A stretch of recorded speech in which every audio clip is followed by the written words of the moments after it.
Paul Julius Möbius on Goethe in his book of the same name published in 1903.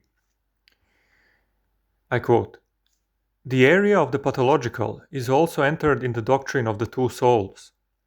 The expression itself originates from Goethe, and he thought of himself here.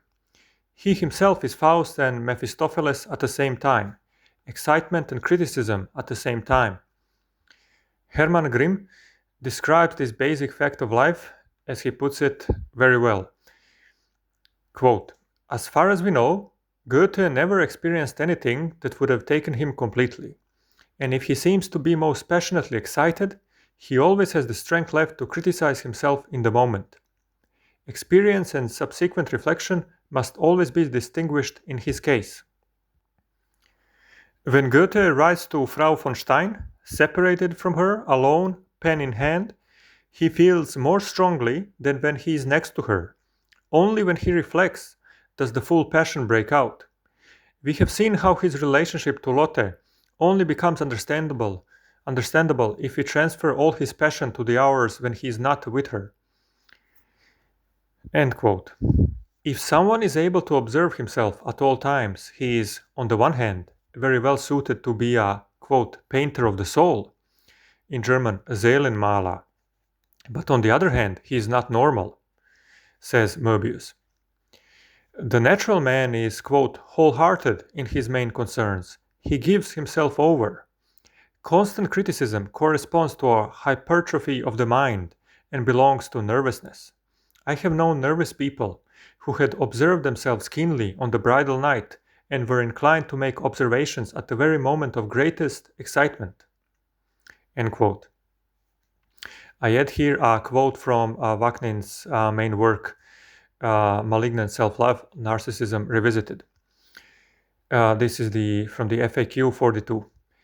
Quote, he observes events and people, his own experiences and loved ones, as a spectator would a movie that at times is mildly exciting and at other times mildly boring. He is never fully there, entirely present, irreversibly committed. End quote. I also add here that the so-called divided self, also characterized by his own confession, Bertrand Russell. You can find this in an article from Michael Fitzgerald on Academia, the website academia.edu. Now, a part of one song from Goethe about himself, indicating his tendency towards mood swings. I quote, "As moody as a child teething, soon shy as a merchant being admonished, soon quiet as a hypochondriac, and sedate as a Mennonist, and obedient as a good lamb, soon merry as a bridegroom. I live and am half sick and half healthy." End quote. Möbius finds in Goethe's youth indications of nervousness, which was later to be called neuroticism. Now a few remarks from Möbius on Goethe as a wunderkind. Quote, "In Goethe's own descriptions and those of his mother, the poet appears as a precocious child, lively, cheerful, and self-confident. From the very beginning, he not only reveals an extraordinary capacity for learning, but also a tremendous eagerness to learn, which would not tire even after 80 years. Precociousness is an important trait in the image of most people of genius. It was present in Goethe to a high degree." End quote.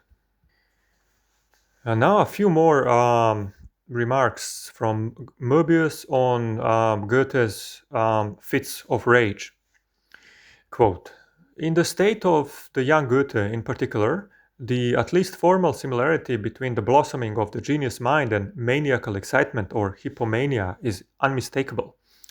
Leas expressed this in popular terms when he later said that he feared Goethe would go into overdrive. Goethe had a very pronounced temper. Even the young man wrote of himself, quote, 'Oh, if you saw the wretched man racing, but not knowing against whom he should race, you would lament. How could a madman become sensible? That is me. Chains on these hands, I know what to bite into.' End quote." I continue the quote from Möbius.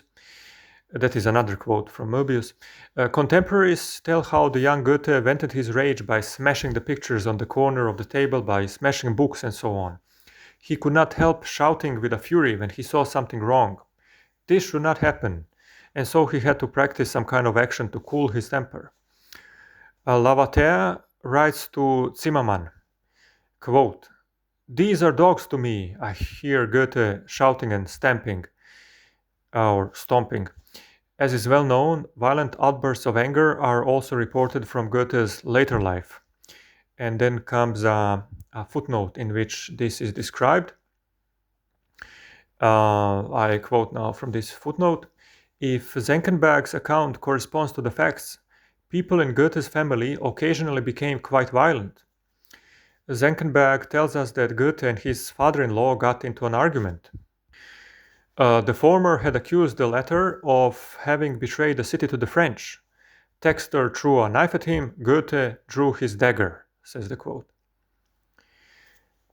Apart from the violent outbursts of anger, Goethe seems at times to have shown quite peculiar brief states of excitement. Professor Kisa describes such a state in a letter to Louise Seidler, December 12, 1813. Quote, "At 6 o'clock I went to Goethe. I found him alone, wonderfully excited, glowing just like in Kugelgen's picture.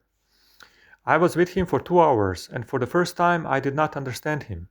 With the utmost confidence he told me of great plans and invited me to participate.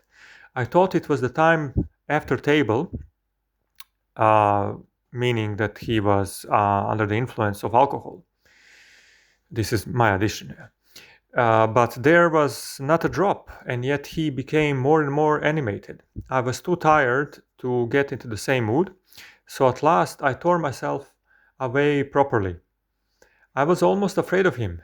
He seemed to me as I had thought as a child of the golden dragons of the Chinese emperors, which only majesty can bear. I never saw him so terribly fierce, tremendous, rumbling. His eyes glowed. Words were often lacking, and then his face swelled and his eyes glowed, and the whole gesticulation had to replace the missing word. He spoke about his life, his deeds, his work, his worth, with a frankness and certainty that I did not understand." End quote.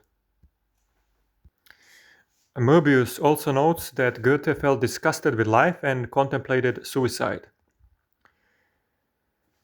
Feelings of tediousness of life might indicate stimulus hunger, which is a notion that Otto Kernberg employs. Feelings of boredom and emptiness are an essential element of the basic experience of the narcissist. Like Nietzsche, Goethe too aspired to universal knowledge. Law, medicine, physics, think of the Farbenlehre, botany, interest in botany, in geology, and so on. This could be taken as indication of cerebral narcissism. He was, similar to Nietzsche, very sensitive to weather changes and also reported digestion problems. These were my additions, this last couple of sentences. I continue with the excerpts from Mobius. Quote, "If one takes a closer look at Goethe's life, one soon realizes that there is not much of the even calm that superficial observers like to attribute to him, that the mood is constantly changing, that there are times of excitement and times of drought." A quote from Goethe, "Such men and their kind are genial natures, with whom it is a peculiar case. They experience repeated puberty, while other people are only young ones." End quote. I add here that in the conversation with Eckermann, Goethe said that he does not know who he is and that God should protect him from that, meaning from knowing himself. Interestingly, the same thing said about themselves also Nietzsche and Michel Foucault. Vaknin says that narcissists are not capable of truly knowing themselves. This is in FAQ 45 from his main work, already quoted here. Much more on Goethe's problematic behavior, exploitative, abusive, unempathic, rageful, vindictive, and so on, can be found in the book Goethe und seine Opfer, by Tilman Jens. In English, Goethe and His Victims is the title.